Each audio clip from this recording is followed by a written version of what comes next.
مووی پێغەمبەرمان دوورەی خوای لەسەر بێ پیشانمانداوە پیشانی بینەرانی پایتەخت میدیا دەکا بۆی دەیبینین مووی پێغەمبەری ئیسلام دوورەی خوای لەسەر بێ کە لە شوێنێکی تایبەت دانراوە. ئەم کاتتان باش بینەرانی پایتەخت میدیا لە تەچەی شێخ جەلال هەرچین ڕابەری تەریقەتی قادری گەیلانین لێرە ئەو قفل و کلیلەی لە پشتمەوە دەبینن ئەو قاسەیە ئەوە لێرە مووی پێغەمبەرمان دوورودی خوای لەسەر بێ لێرە هەڵگیراوە جگە لەوە هەندێک ئاسەواری تر هەیە وەکو ئارەقەی پێغەمبەرمان دوورودی خوای لەسەر بێ وە خاچی گۆڕەکەی لێرە خەلیفە حازم ئەگەر بێی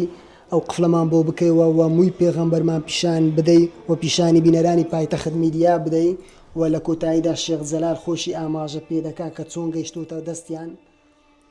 اللهم صل على سيدنا محمد وعلى آله وصحبه وسلم. اللهم صل على حبيبنا محمد وعلى آله وصحبه وسلم. اللهم صل على شفيعنا محمد وعلى آله وصحبه وسلم. وەکو دەبینین قفل و کولی لێدراوە ئەو شتانە لایوان زۆر بە نرخەوە خەڵکی سەردانی دەکات زیاتر لە ڕۆژی دووشەممان خەڵک سەردان دەکا بۆ ئەوەی کەسێک نەخۆشێکی هەبی بە مەبەستی شیفا سەردانی ئەو تەچیە دەکا ئاسەوارەکانیان هەڵگرتووە بە شێوەیەکی جوان قفل و کولیلی لێدراوە.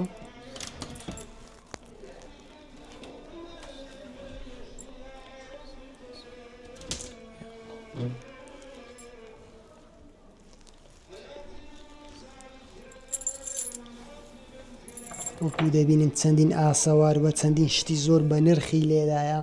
و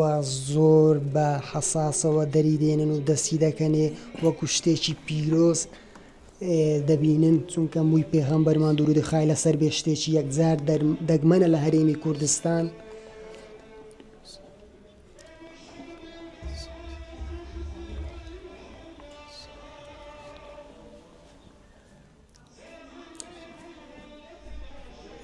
خەلیفە حازم ئەگەر هاوکارمان بێ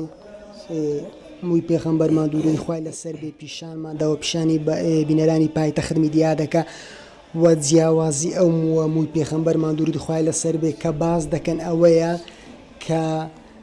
موو کاتێک لێ دەکرێتەوە گەورە نابێ بەڵام ئەمە گەورە دەبێ ئەم مووە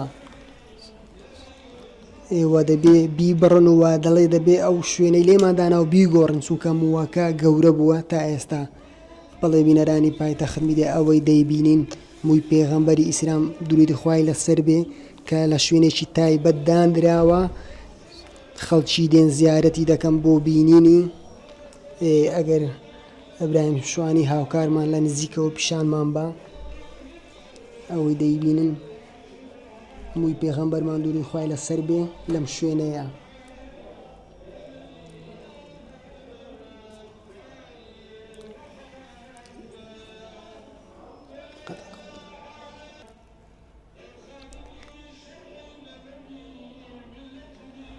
ئەو مووەکە لە تەچەی شێخ جەلال هەرکیە دەڵێن هەر کەسێک دەیەوێت زیارەتی بکە و دەیەوێت بیبینێت دەتوانانی سەردانی ئەم تەچیە بکە ئێوە دەیبینی وە لێرە دوو خاڵی زۆر گرنگ هەیە دەمەوێت باز بکەم ئەوەیە ئەو مووی مرۆڤ کاتێک لی دەکەیەوە گەورە نابێ بەڵام ئەو مووە گەورە بووەوە پێویستە شوێنەکەی بگۆڕێت چونکە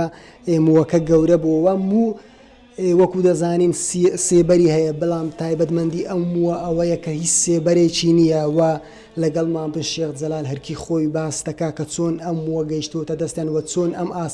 ئاسارەکانی تریش گەشتوتە دەستیان. شێخ ئەگەر باسکەی ئەو مووی پێغەمبەر و هەندێک ئاساری ترە چۆن گەیشتوتە دەستان ئەگەر باسێکی بکەین. بسم الله الرحمن الرحيم. الحمد لله رب العالمين، الصلاة والسلام على خير خلقه محمد وعلى آله وصحبه وسلم أجمعين. بێشێکی حەمد و سەنا و سوپاس بۆ ئەو خودایە کە ئێمەی لە تاریکی نادەر بۆ ڕۆناکی سەڵات و سەلامی خوای لەسەر حەزرەتی محەممەد صلی الله علیه و سلم دەستخۆشی لە جەنابتان دەکەم لە کەناڵەکەتان دەکەم لە بێنەڕادی خۆشەویست دەکەم بەنسبەت ئەو ئاثارەی کە گەیشتە لای ئێمە. بەڕاستی ئێمە لە مێژەوە مشتاقی ئەوە بوون کە شتێک لە ئاثارەکانی پێغەمبەر یعنی بیبینین هەروەکو باز دەکرا کە لە ئیستانبول هەیە لە مسر هەیە لە وڵاتی سعودیە کە لە مەکە و مەدینە هەیە ئێمەش حەزمان دەکرد ڕاستی زۆر محاولەمان دەکرد بچین بیبینین و ئەوە بکەین دیارە خوای گەورە بەنفسی بکردین بەڕاستی یەکێک لە پیا و ساڵحەکان کە پیاوێکی چاکە خەڵکی کەرکووک کە ناوی محەممەد فەیسەلە ئەوش خەلیفەی شێخ عەبدولکەبیر قوڕەیشیە ئەوش پیاوێکی یەکێکە لە وەلیەکانی خوا پیاوێکی زۆر عەجیب و چاک و مبارەکە لەبەر ئەوە زۆر خزمەتی حەجاجان دەکات لەبەر ئەوە زۆر خزمەتی ئەو دینەی دەکات زۆر مشتاقی پێغەمبەرە صلی الله علیه و سلم و ئەمە لە هەلە مەکەشدا لە مەدینەشدا پیاوێکی گەورە بووە بۆیە ئەو ئاثارە لە مەدینەوە گەیشت بە ئێمە بە واستەی شێخ محەممەد فەیسەلوە زگە لە مووی پێغەمبەر دووردەخوای لە سەر بێ چیتر لە لای تۆ هەیە شتە دەگمەنەکە بەێ واللهی مووی ڕیشی شێخ عەبدولقادری گەیلانی قدس الله وسره العزیز ئەوش هەر لە لای ئەوەوە گەیشتی بۆ لای ئێمە مووی سەید ئەحمەدی ڕفاعی قدس الله وسره ئەوش هەر یعنی لای ئەوانەوە گەیشتمە هەندێک لە کیسەی کەعبە پیرۆز عارەقی پێغەمبەر صلی الله علیه و سلم خۆلی ناو حوجرەی پێغەمبەر صلی الله علیه و سلم و چەندها شتی تریش هەیە لای ئێمە خەڵکی سەردان بکەن دەیبینین ئاسان هەر کەسێک ئاسا هەر کەسێک بێ دەیبینیتن و زۆر احتیادی ئێمە ئەدیەوە بۆ مسلمانان زیارەتی بکەن ئەوانەی بە مشتاقیوە دێن و زیارەتی دەکەن ئەوە ڕێبوانە هەیە ئەوە نێنیش ئەمە ناڵێنەوەرن یعنی ئێمە ڕێگر نینە لەبەرەوە لایمە ئامانەتە ئێمە خزبەتی ئەم ئاثارە دەکەین بۆ ئەوەی ئەو ئاثارەش وەنیە بڵێ وەڵای هەر بە ئەوەنتە هاتیە ئەم ئاثارە هەموو بە یعنی سەنەدی عوسمانیوە هاتیە لەو سەنەدەی کە سەنەدی عولەماکانی لەگەرە هەموو شتێکە واقعیە یعنی وانە بڵێ وڵای کابراک بشیتن دەست لە شتێکی بینتەوە وانە ئەم شتە ڕسمیە باز لەوە دەکەن ئەم مووی پێغەمبەر دووردەخوای لەسەر بێ جیاوازە چەند تایبەتمەندیەکی تری هەیە جیاواز دەکا لە مووی تر بەێ هەر بەخۆ ئاثاری پێغەمبەر وەکانی پێغەمبەر صلی الله علیه و سلم یەک لەوانە